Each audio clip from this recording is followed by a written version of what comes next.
eenyu waaqessiti waaqayyo waaqessiti kanaafu amantaa sirrii daandii sirrii kitaaba qulqulluu bu'uura kan taasifate kana keessa namni hin jirre mootummaa waaqaatti galuu hin danda'u itti himaa dhaqaati isini waggaa 500 irraa dhuftanii isin abbaa sin qabdanu isin kara deemaadha isin barsiifatan qabdanu isin waanuma nurra argitan raawwattu waa tokko iyyuu hin qabdanu kottaati dukkana keessa ba'aatti hin jedhaani ayyaana qabu natti hima ayyaana kabajan qabu natti hima manguddoon ayyaana kabajan qabu ayyaana qabu amma odoonu dhaloonni gooftaa bara kana keessa hin jiru jenne silaa dhaloota gooftaa hin kabajanii odoo bara kana du'aa ka'uun gooftaa nu faana kabaju nuti ji'a 2 tsoomnee tsooma hiikaatti baanaa faasikaatti baanaa lakkii barana faasikaan hin jiru otoo jenne silaa manuma ta'u yoom akka ta'es hin beekani mbee hin jiru ka amma bara kana gannaan dhaloonni gooftaa bara kana hin jiru jenneennaan eeggaa isin hin jiru jettanii nu maal goona reenniif naka jedhu malee humtuu hin jiru hin qabanii keessaa fidu nutoo dhaloota gooftaa irraa eegallee kunoo yoo nageenye jarroo erga dhufanii waggaa 500 maaliin lakkaa weessaa fidu abboota isaan barsiisan hin qabani duuka boota duuka hin deemne barnoonni bartootaa isaan bira hin jiru raajiin raajotaa isaan bira hin jiru abboonni keenya bartoota gooftaa irraa kan baratan barsiifanni isaanii isaan bira hin jiru eessaan kiristaanummaa beekuu danda'u kadhannaa tokko iyyuu hin qabani mana isaanii yoo seentan tokkumatu waltajjiitti ba'ee harka fuudhee sirraa cabseera sirraa kuteera sirraa gombiseera homtuu hin jiru kadhannaan hin jiru galateeffannaan hin jiru kottaa mana kiristaanaa laalame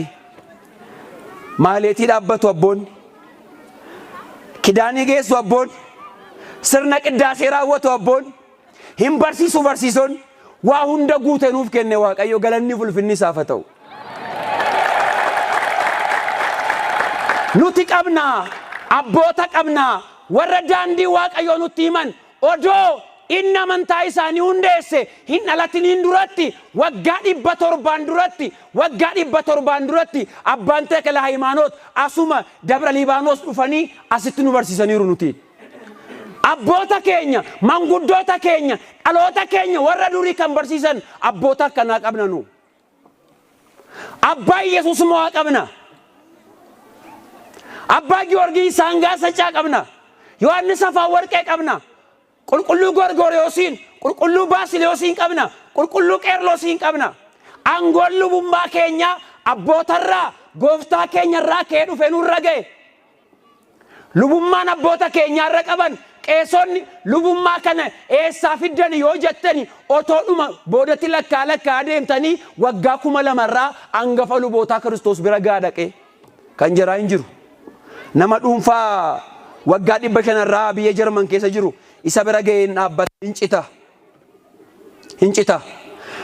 mee gaafadhaa bartoonni gooftaa kiristaanummaa barsiisaniiru moo hin barsiifne jedhaa gaafadhaa mee barsiisaniiru jedhu yoom jannaan barakkana maal sinoo waggaa 500 eegga dhuftanii waggaa 500 duratti kiristaanummaan kun hin turree jedhaa gaafadhaa mee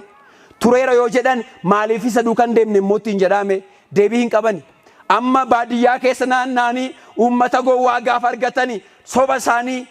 isaanii itti iyyaa oolanii kunoo waaqayyoyyummaa keessaa si baasuufi yoo mana citaate qorqorroon sitti jira siin jedheera yoo akkas ta'e sirraa cabseera siin jedheera mul'ataa waa'ee kee argaan bule akkasitti namni meeqa gowwoomee mana waaqayyoo keessaa ba'ee jira yaa ummata waaqayyoo hin seenaa bara keenyatti nama gangalchuu danda'u lafarra raajii raawwanna jedhanii namoota ijisiisaa ooluu danda'u kun mallattoo amantaa miti mul'ata Yohaannis boqonnaa 13 lakkoofsa 13 irratti kitaabni waaqayyoo akkas nuun jedha raajoonni sabduuni bara booddeetti warri dhufanii warra fo'ataman warra filataman illee amma gufachiisanutti ibidda samii irraa buusuu danda'u ibidda eessaa buusuu danda'u ibidda waan samii irraa buusaniif isaan nama dhugaati akkana miti